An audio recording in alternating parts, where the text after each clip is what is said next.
good stuff with that.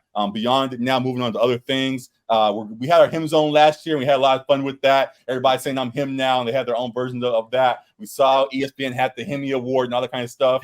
We mentioned that ourselves last year. Not saying that they stole the award. We know we're a small show, still trying to establish ourselves, but just saying that we're a step ahead at times of what's going on. Hopefully, y'all give us a little bit of credit in that regard. So excited to see how that continues to evolve. This year, as we joked about, everybody's saying Aura now, so we may have to have a new little version of that as well. But for now, the him zone still is here in a condensed version, just addressing the fun part we had last year, just in the guy that was him for week 1 and the guy who was not him for week 1. You have 2 guys, 1 for each. I have 2, one for each. We'll present both of those players and go from there. So, Alec, who is your? We'll start in the positive. Who is him to you in week 1?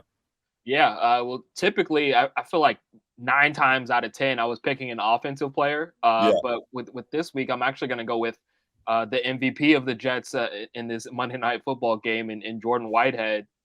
He was sensational. Well, you could say Josh Allen was the MVP for the Jets as well too, but I'll get to it. We'll go with Jordan Whitehead. let me get him as the MVP. Had a tremendous game with 3 interceptions. And I don't know if you saw this, but he hit his incentive for the season-long bonus already with those 3 interceptions. Get your money. He got an extra $250,000 for getting those 3 interceptions. He had only 2 interceptions in his last 3 seasons, respectively. So there was a clause in there if he had at least 3, he was getting $250K, and he got that already in game 1. So he's got to send a little gift basket to Josh Allen for that one as well. Hey, they said they were elite. He was an elite duo with Josh last night. That's what they said he was. They say Kobe and Shaq, Josh Allen and Jordan Ware. So that was crazy to see. I missed that one. That. I missed that one, but sensational game. He had, I think, 7 interceptions in his career total, and he's got added 3 on Monday night. So definitely salute to him. They don't win that game without him getting those takeaways. So correct. Salute to Josh for helping the black man get paid. We appreciate the support and the alliance there. So all love to him. For me, and let me make sure I find this picture. We have to acknowledge he's more of a new name to us. Jordan White has burst onto the scene in that last game. A guy that's been here for a while, a guy who keeps on showing up and proves that he's the guy time in and time out. We just got introduction to First Take with Shannon Sharp and Stephen A on there. And last week they talked about the scariest player in the NFL. Tyreek Hill proved that he just is just that. Again, this last week. Went off yet again versus the Chargers. We thought there might be a chance for the Chargers to get the victory versus this Dolphins squad, but Tyreek was the clear difference for them. He went off. He had a few touchdowns in that game, 200-plus yards it was. Just completely dominated that game. And when we talk about him, the guy who clearly showed that he is a man above the rest on the field, was Tyreek in that game. So definitely have to salute him. Also, a little side note, helped me win my fantasy game. So appreciate that. Definitely love that. So all love to Tyreek. And we're excited to see what's next for him. Any thoughts on Tyreek's game? Yeah, I mean, that was going to be the original guy I was going to go with, so I'm happy you chose him. Yeah, I mean, he was the clear best player probably of any team for the entire week 1 of football. He was the best player in fantasy as well, too, as you mentioned. He was completely dominant, and it made you raise an eyebrow at Brandon Staley even more, which we'll get to. Like, why are we single coveraging this man on the outside? Because he is completely tearing apart your defense. But yeah, he was sensational. And absolutely. The only thing I would add with that is just Tua was right there with him.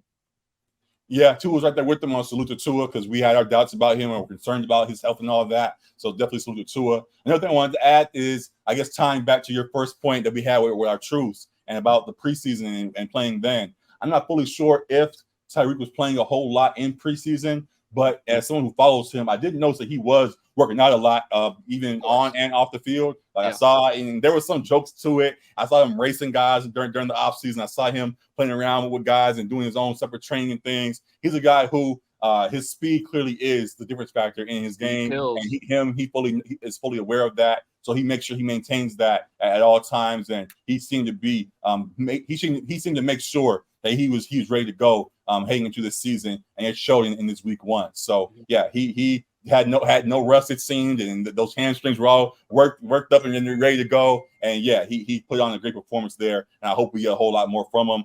Slight how we want to go here, but I had him a few years ago in fantasy and saw that he started off real strong with the Chiefs and had a tail off. hopefully he can maintain this all year long. And he was a guy that we had as a sleeper MVP pick. So he could potentially, he is one. If there's anybody that could, outside of the QB position, get that award, Tyreek is already off to a good start in that race. So, I think he said he's going for a 2,000-yard season for wide receiver. It's possible. Like we shouldn't lie. We shouldn't scoff at it because I think it's possible. I hope so. Hey, we're gonna see. So yeah, great stuff from him. Those are two positives for you. Some quick guys to acknowledge on the positive are guys that are him this week. On the flip side, and I'll jump first because you already mentioned him in a way. Josh Allen and what we saw this last game has to be acknowledged for not him this week. There were tweets galore about what was going on. Josh Allen got crowned elite because he lost a close game to Pat Mahomes. That's some Hayden tweets right there. But yeah, that's a little bit too, on the extreme side. But we did see that Josh Allen has on multiple occasions beyond just on Monday night has come up short when most called upon. And it was tough to see how that yet again fell apart in this game versus the Jets. When we talked about our pick, our quick picks last week with Josh Allen and these teams going up, I mentioned concern about Josh always being a little bit too careful with the ball, and he proved that yet again. You talked about Jordan White having the 3 picks. Josh a couple of times was just like, oh, Stefon's down there somewhere. I'm gonna just chuck it up there and figure it out. And a guy who we all view as an elite talent, though that tweet I posted is dramatic, I do see him as an elite talent. There are times where he makes just the complete bonehead plays that just leave you completely just in shock in the worst way because it doesn't make sense why he does what he does. Someone else, a few folks pointed out that he hasn't quite been the same since Brian Daboll, who is now the head coach over on the Giants, has left that team. He helped him grandly in his improvement his first few seasons, and now with him not in the building, he still is showing some room to improve still that may have been built upon had Brian still been there. But even without even the building, a guy that has shown he is the Madden cover guy this year. He is a guy who many people picked as an curse sometimes. Pick.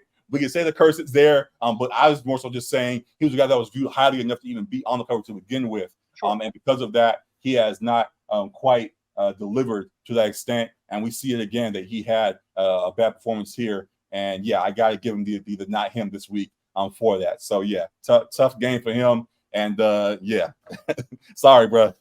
Yeah, he had to be. He had the 3 interceptions, and then he had the nearly butt fumble. He had a fumble where he bounced off his offensive lineman. So 4 turnovers. That last one was very crucial too, giving the Jets the ball back. So yeah, I mean he has to be definitely up there for not him. I do still think he is an elite QB, of course, but yeah, as you said, he can be very loose with the football. We've seen that in critical moments in times in the past too. So that's something he definitely needs to work on. Not trying to make the hero play at all times. With mine, we're flipping back to the Thursday night game.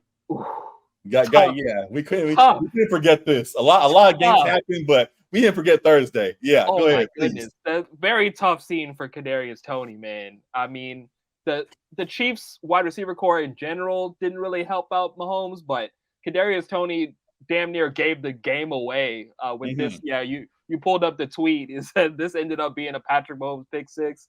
The ball is completely in his hands, man. Like, how does that happen where that turns into an interception and a touchdown for the other team? And then he had the crucial drop in the fourth quarter where it would have been a first down, and they were seeking to make the game-winning drive, and he dropped it. It was a long third too. Like it was like 30 and 15, something like that. They were trying to find a way to get back into it. Darius found his way open because he is a how's it we gonna say, like a scamper, I guess. He knows how to find his way throughout the defense. He's got a lot of wiggle to his game. Yeah, a little wiggle, kind of not fully, but has a slight Tyreek Hill, and just he definitely relies on his speed a bit and shiftiness, and found ways to get open, but couldn't get his hands on the ball properly at all this game. And it was real bad the whole way through. Yeah, he had those stone hands for sure in that game. Yeah. I think he had 5 targets, 1 catch. It was extremely rough for him. And of course, he took a beating on social media as expected. But yeah, I think he was a major reason why they ended up losing that game against the Lions. So yeah, I had to give it to Kadarius Toney. Hopefully, there's some better days for him going forward, and he can get back on track against the Jaguars in week 2 because that was rough. I couldn't find the tweet, but We talk about fantasy a lot. They said that Kadarius Toney he was the most dropped healthy person in the league ever in the last like 3 years, something like that. Like no one else who's been healthy has been dropped so quickly, so fast. Usually when people wait till today is Tuesday for those we're recording today. Usually people wait till Wednesday when the waiver wire opens up to drop their guys. Everybody was watching like, no, we're dropping him today. We're not waiting no longer. I'll say I've got him on my team. I'm not dropping him immediately. Sure, but it's definitely consideration. Him playing with Mahomes and still being a key figure in the offense. He got 5 targets for a reason. He still will get his looks and can surely turn it around. He was a vital figure on their team last year, and with Kelsey still possibly out, so may get some more light heavy targets. But folks were not even waiting too much on that. It didn't seem so. We'll see how that turns around going forard. But I'm glad as hell I didn't start him. Glad I didn't start that, man. For sure. So definitely tough stuff there. Also on the same note, glad you didn't start Tony. Also glad you didn't start anyone from the Giants. My Lord.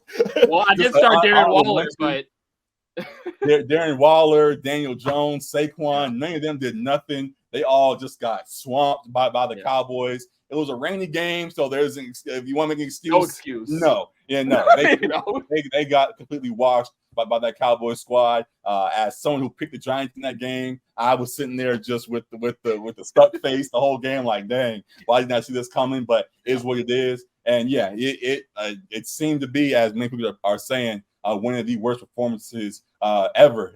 No team has ever lost 40-0 or worse. Lost the sack about 7-0 or worse. Lost the turnover about 3-0 or worse. Had a blocked field goal return for a TD or threw a pick 6 in the same season. And the Giants did all of that in one game. So it was the worst of the worst for the Giants. Technically, it should be only up from there, but the Giants being the Giants, anything is possible. So we'll see if they turn it around. But had to mention them as well because that was a complete disaster on Sunday night. So only team that didn't score in week 1. Yeah, that's tough.